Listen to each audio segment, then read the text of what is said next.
Hello, Lewis Palmer Middle School students. This is another book talk. Today I'm going to talk to you about Unwind by Neal Shusterman. And Neal Shusterman is really one of the most prolific young adult authors of today. So he's written lots of different books, and last year his book Scythe was actually the winner of the 2020 Blues Spruce Award. So that's also worth a read as well. However, Unwind is one of my favorite book series by him.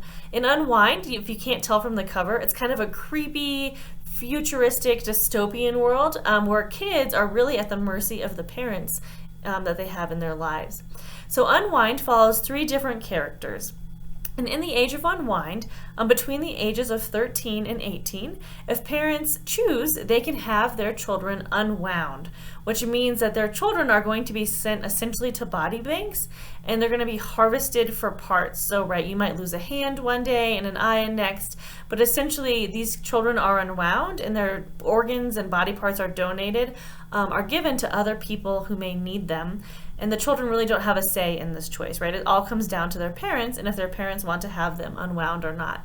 So this book follows three characters and three different teens who are being told that they have to be unwound. So the first is Connor, and his parents think that he's a miscreant and he's a troublemaker and they just don't want to deal with him anymore. So they send him to be unwound. The second, her name is Risa, and Risa's a ward of the state. So she's an orphan, and since she doesn't have parents to control her fate, the government has pretty much decided that she's going to serve a purpose by donating her organs to others.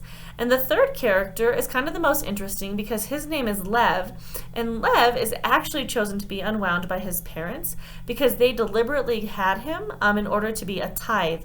So they knew from the get-go that he was going to be unwound when he turned 13, and he's been told all of his life, you're just a tithe, you don't matter because we just need to harvest your organs in order to save somebody else in our family. So this is the story of the three teens who were selected to be unwound and sent to these facilities, and this is kind of their story of trying to escape their fate as being unwound victims. I highly recommend it. It's a fantastic read and you should check it out.